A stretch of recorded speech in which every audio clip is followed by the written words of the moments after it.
All right. So we are obviously moving very quickly through large segments of time. So I'm trying to hit the main points. And I'm gathering those points under a sort of common idea here, which is, looking at the diversity of culture, popular culture in the United States in a time that is before mass media, or as mass media is starting to dawn. You've got film as a form of mass media, which is within this time period. So we've got silent pictures coming along in, 1911 or 1912 approximately.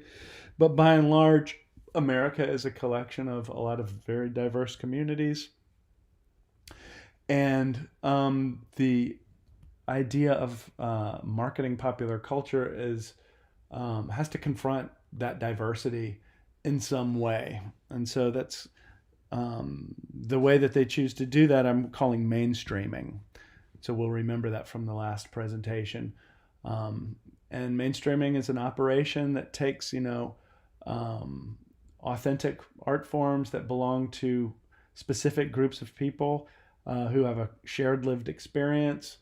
And it operates on that art form and usually evacuates a lot of the very specific details that anchors that art form to that community, that references to specific events, that this very specific details about what that lived experience is, and it kind of dumbs it down, simplifies it, and that's called codification, right? So you're making something similar and a sort of generalized form or version of it. And so it's that process that I find really interesting when looking at the history of popular music. So we'll be talking about that today. So once again, we're talking about a collection of diverse communities, some with, having immigrated from Europe or having been brought over against their will from Africa, or immigrated from the Orient, newly arrived versus, here since the time of the Pilgrims, still relatively young compared to a lot of other societies. And so there's a lot of dividing lines, right? So urban cities versus country living, urban versus rural, white versus non-white, and perhaps the most important of all would be, the poverty line. So who's above and below that. And so it's the job of popular culture industry, right? Business, to actually make a profit off of art that is created and distributed to all of these people, to cross those boundaries. And so translators are those who can effectively cross those boundaries, and translators, or those who can effectively cross those boundaries, are also successful. That's a trait for success in the music business. And so some of those translators from this time period would be J.P. Sousa, who kind of had the brass band that was very famous in the late 1800s, early 1900s, doing marches and influenced by polka music, very popular form of music. So that's one example of a translator from the time period. Charles Harris was not a musically literate dude. Wrote, kind of one of these front porch guitar picker kind of fellows who happened to write the first million seller in the music business, a song called After the Ball. But he knew enough about the process to realize that he needed people who could help him translate that from his front porch all the way out to popular acceptance during that day. And there are very specific vehicles that he used. So we'll get into those. W.C. Handy, St. Louis Blues, was his famous composition from the 1910s. This is an African American gentleman who was musically literate, but was taking, he was translating musical ideas that came from people who were, not only musically illiterate, but, could neither read nor write. And so the fact of his literacy and his musical sensibility and genius, if you will, allowed him to translate those ideas, to take them from one community that, because they were illiterate, would not have access to mass distribution, and then turn those ideas into a form that would be available for mass distribution. And that was for him as simple as the ability to write music and to compose music. Vernon and Irene Castle, as well as James Europe, you're looking at a situation in New York City where you've got another very literate and well-versed black band leader who teamed up with a kind of duo, a husband and wife team in New York City, who were more on the high society side, and they trained people how to dance the latest dances, and so they were huge at this time. So we'll start there. So James Europe, formerly trained violinist, there he is there on the right, old picture, like everything is at this point in time. The very first to unionize black musicians. So this is a pretty significant idea here. So taking black musicians from across the country who make it to the Big Apple and providing a home for them and of course the union idea is that he's going to be arguing for a fair wage and fair treatment, fair working hours, so it's all about the rights of the employee. You've got the employee usually at the losing end of a lot of power struggles between corporations. Now add black employee into that equation, and so you can see the need for a union for black musicians is even greater. Introduction of African American popular music to France. So he's a World War I veteran, and so he has this sort of international sophistication about him as well that makes him a very unique character, and I would say very powerful in terms of his influence. Sometimes credited with the invention of the jazz ensemble. So you look over here to the right, you can see things like, drums, guitar, horns, things that became part of what would be, a jazz ensemble: piano, bass, horn, guitar, a jazz band. And here is the couple that he ended up partnering with, the Castles, right? So Vernon and Irene Castle basically created a social dance empire. So if you wanted to know how to do the latest dance craze, and you had the money to pay for it, they would train you how to do it. So they set up in the top floor of this kind of luxurious hotel, the Castle House, right? A New York City dance salon. And they chose Europe, right? So he brought his 11-piece orchestra in. They had a residency there, and they helped turn all of the hoi polloi, right, into foxtrot dancers, turkey trot dancers, doing the one step, the castle walk, like all of the dances of the day that turned the Roaring '20s into the party that it was, passed through this. And so what's interesting about the Castles was that, she was rejected as a sort of high culture stage dancer. And so she turned then to this kind of alternative route for her success, which would be not high culture, right? It was more of a low culture, popular culture approach. Her husband took these dance moves in and simplified them, right? That simplification part is very crucial for making something popular, to mainstream it, right? It's got to be simple enough for people to not get lost in the details. And so he reduced 160 possible tango moves down to 6 essential steps.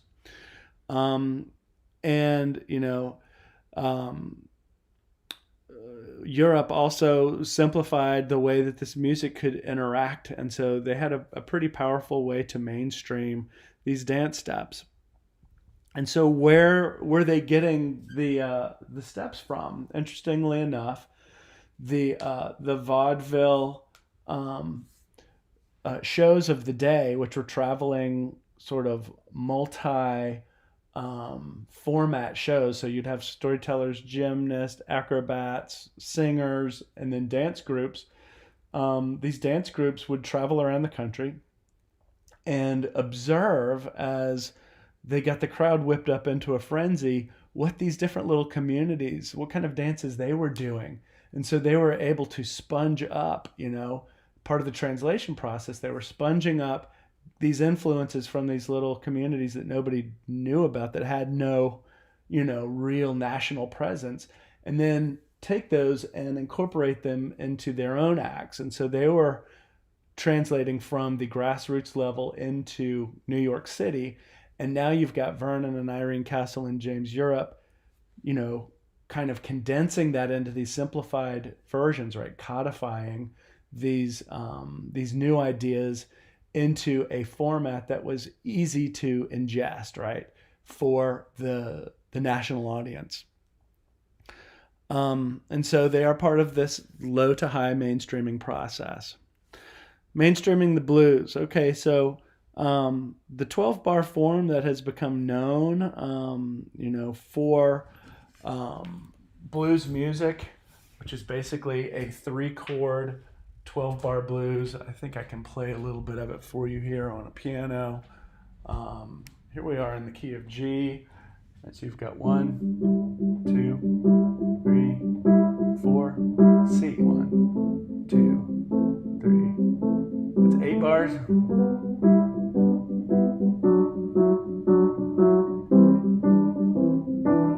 And then the turnaround. And then it all starts over. Okay, the 12-bar blues form was something that, had to be realized by somebody.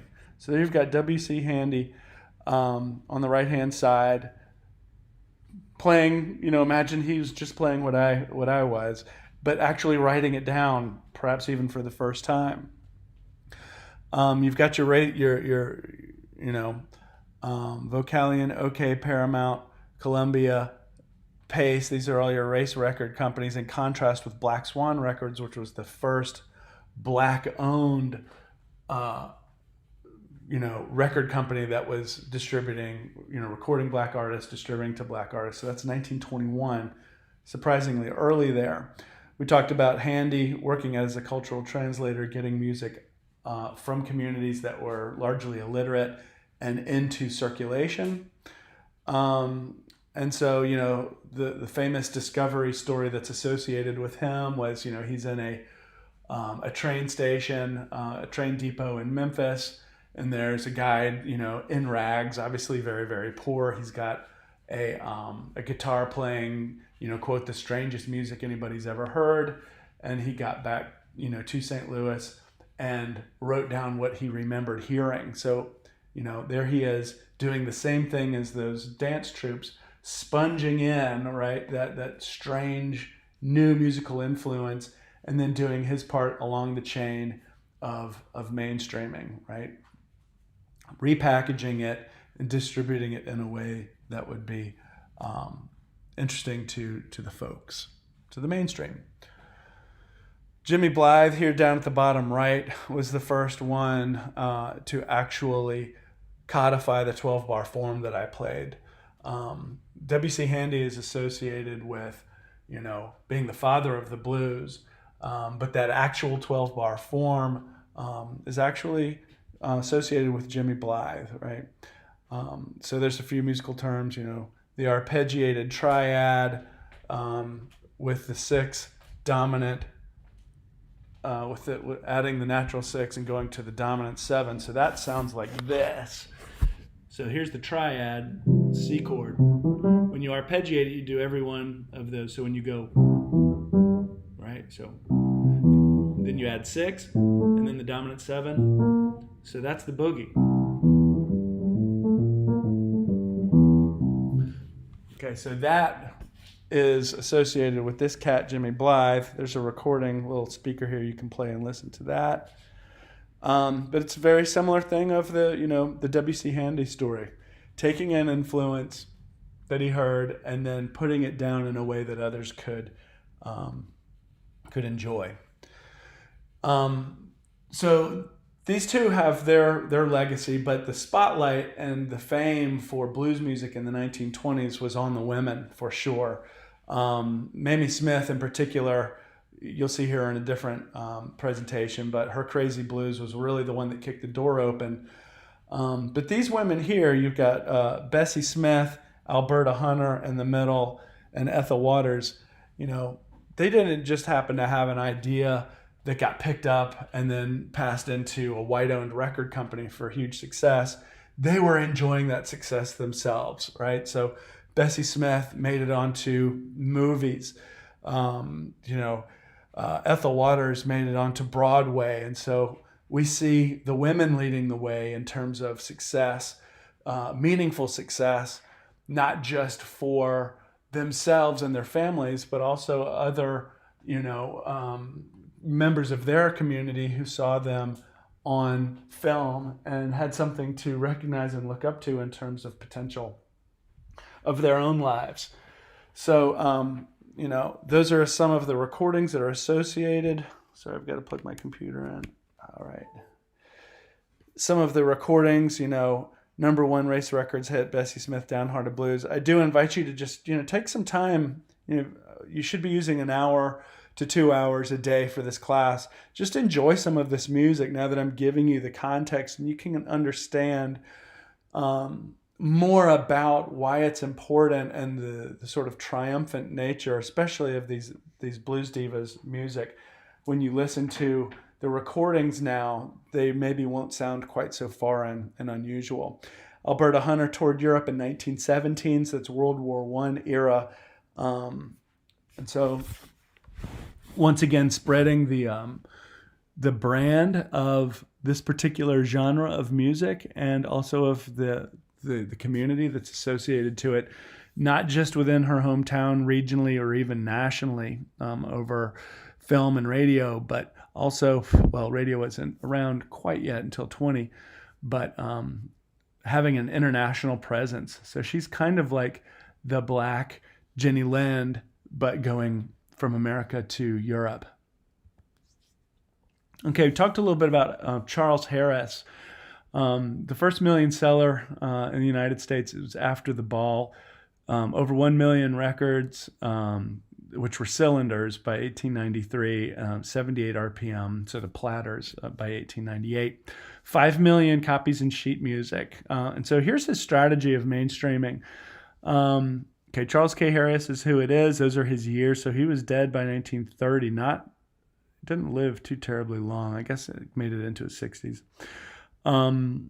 Self-taught banjo player who chose a very highly danceable rhythm for the song, danceable for that day at least. He himself was not musically literate, but he knew who to get involved, right? So he first of all got a professional musician and he dictated the song to the musician.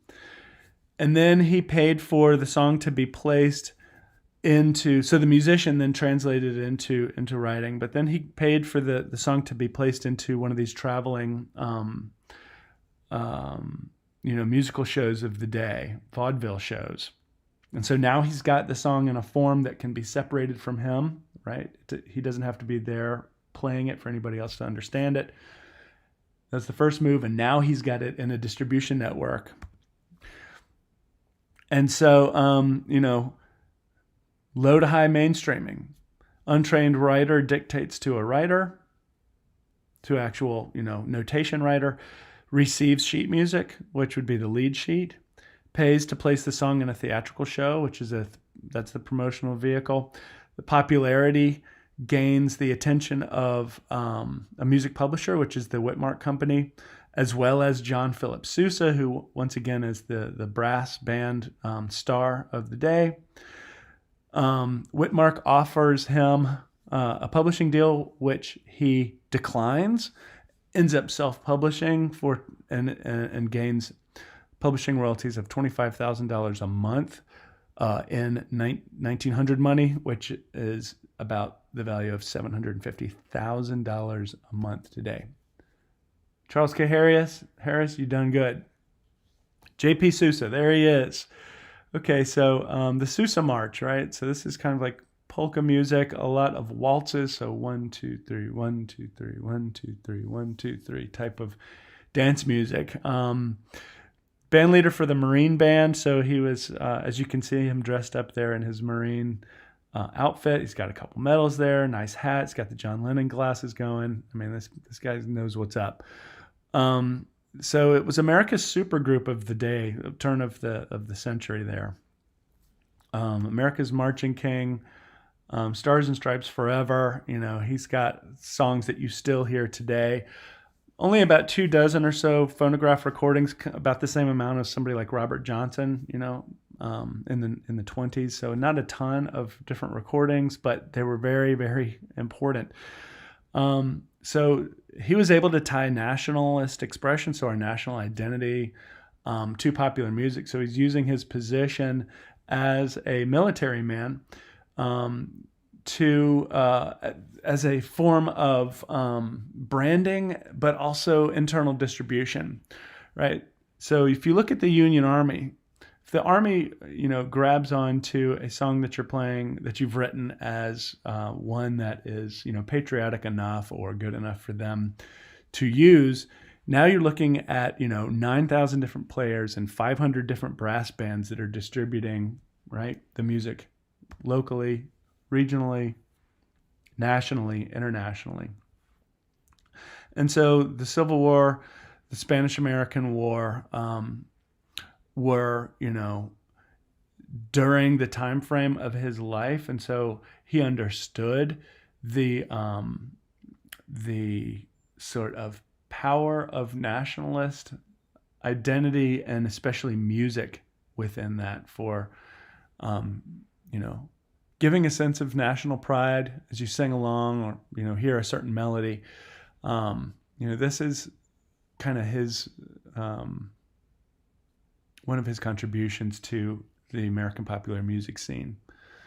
So he was smart in that as a translator, he's not only using that internal community, so the federal sort of military system, as a way to not only brand, but have a sort of global distribution.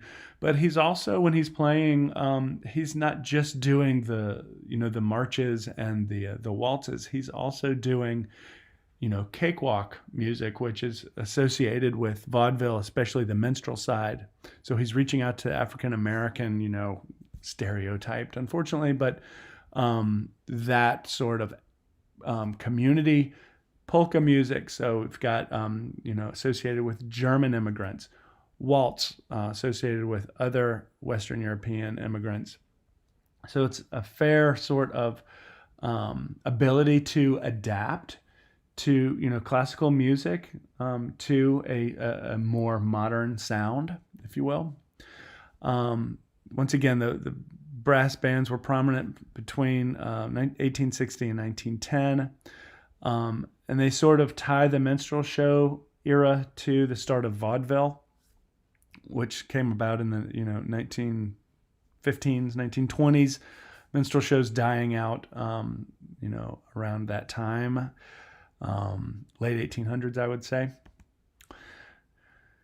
And the brass bands, especially in the hands of Sousa, reflect the kind of popular culture, the melting pot. So he's able to reach out to a lot of different communities and appeal to their immigrants. So you can see these different dance styles: waltz, polka, cotillion, and grand ball. Formal dance styles translated and coupled to less formal rural dances. And so here's a really good example of him standing with one foot in high culture, one foot in low culture, and operating as a translator across those two boundary lines. And there he is with his band.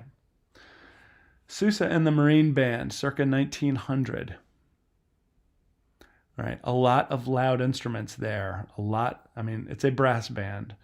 So this is the kind of a band you want to have, you know, if not on the battlefield or, competing with the sound, how loud battle is, which is, I think, why those instruments in particular are associated with the military. Definitely to have in your parade. So you've got a lot of people, no sound amplification. You get a brass band out there. They're going to be heard with, that many musicians. So what have you got? Quite a few. 2, 4, 6, 8, 10, 12, 14, 16, 18, 20, about 40 or 50 musicians there. And of course, you've got, the Marine Band brand as one of the German harmonica manufacturer, Hohner, has chosen the Marine Band. And so the name, you can see, is promoted, propagated via music products. All right, folks. Well, that's the end of this one. We will continue looking into our time period as we move closer to the magical year of 1940 and 50, which is when you guys are going to start sharing your presentations. Thank you.